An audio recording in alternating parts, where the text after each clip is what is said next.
Pronounced, defined, used in lexical dispatch. Execrable, adjective, execrably, extremely bad, detestable, deplorable, wretched, odious. Peregrinate, verb, peregrination, to travel or wander about, especially on foot.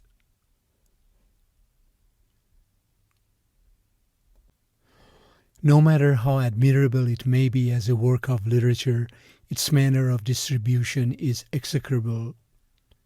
I figured footnotes for such an execrable argument were not worth reading.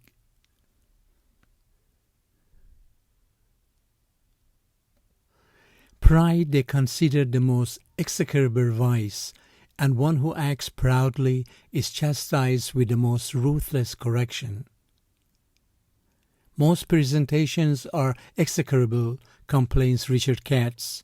Even if they transmit information, they do it in a way that's close to water torture.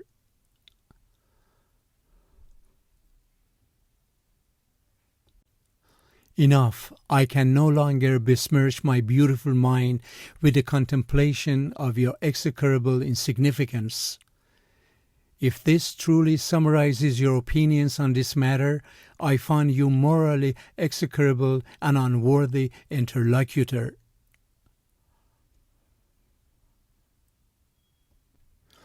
Their editorials are usually shamelessly fishing for page views and inflammatory comments, and the comments have gone from serviceable to execrable over a couple of years.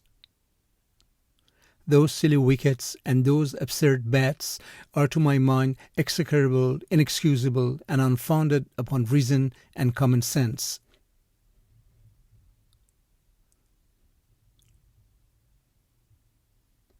Deplorable as soldiers, execrable as men, they were bound to dilute the good native stock of the country.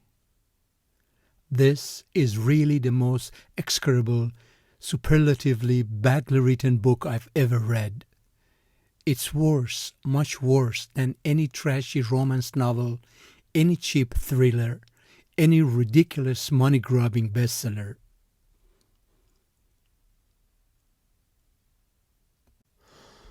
I asked him absent-mindedly while ruminating over how frequently I would peregrinate from one world to another within the same world.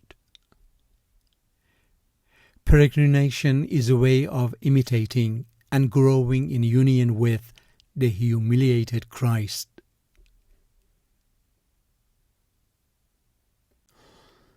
He had left the family's hereditary stomping grounds in Central Africa and, after long and circuitous peregrination, found himself in Mrs. Willoughby's topiary garden on the outskirts of Mombasa. And so for my father, life became an endless to and fro between West Africa, France, and Martinique, an ironic peregrination built on the template of the old triangular trade.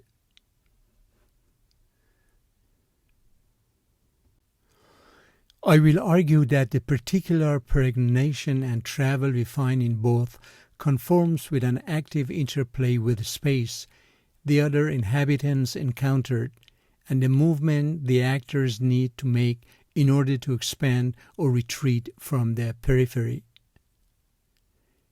If the lexical peregrination of the visitor to Disneyland amounts to a reading and reiteration of mythic accounts, we may reverse the terms and describe readings by the audience or audiences of chivalric romance as a vicarious itineration within the utopian space defined by the narratives.